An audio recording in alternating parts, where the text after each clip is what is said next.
Let's go ahead and make the GUI camera next. So we'll go to the plus button and go back to our default tile set.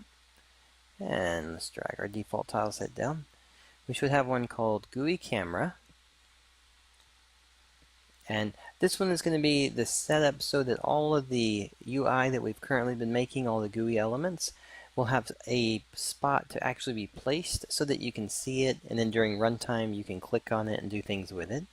So if you click on the GUI camera image right there, we're going to go down in our tile types, go down to GUI camera and click on it.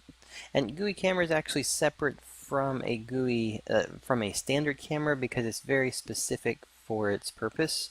There's not going to be a real reason to have a changeover like it's switching automatically to a different type of camera. We're going to go up to the top here in description. We'll say GUI camera. And we'll say the same thing here since they're the same. Alright, general settings, we'll go ahead and say that when it runs, it'll be invisible. There won't be a reason to see it. Turn off the lighting on it.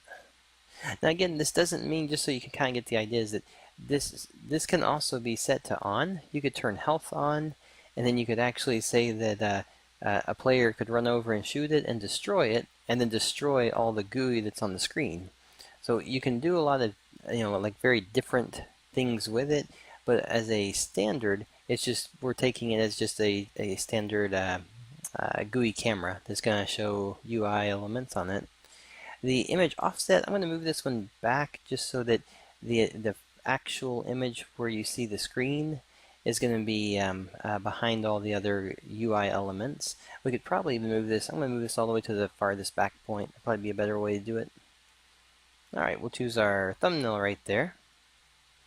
And then after this point, this is actually all you have to set up for this.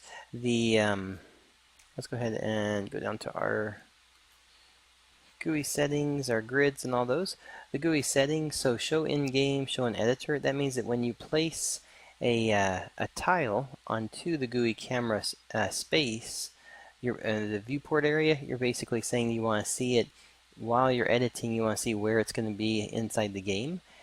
Show in game means that literally it shows in game. If you toggle it off, this set of GUI pieces would actually be hidden.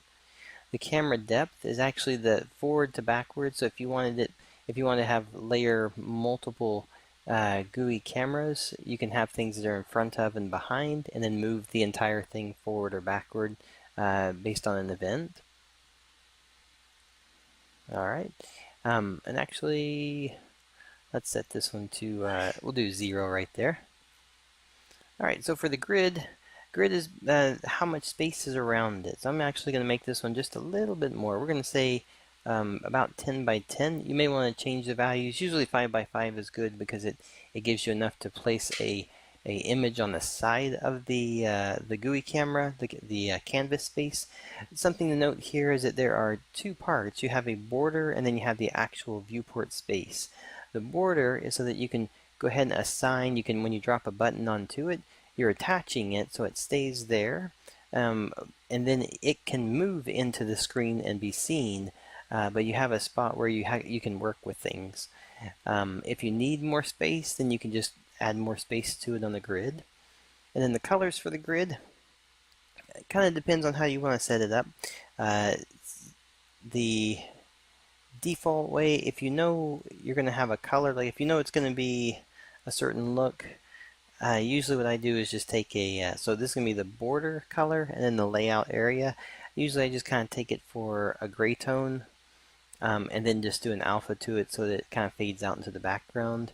And then the center one, we'll just do, again, we'll do this one, and just a little bit darker on it. There you go. And those would be the two parts you see when you drop a GUI camera in. You'll see the viewport space it has, the canvas area, and then you'll see the border that goes around it. Alright, and that'll be the GUI camera, and again, that's going to support all the GUI pieces, because the GUI pieces on the input and the view we set to be seen in the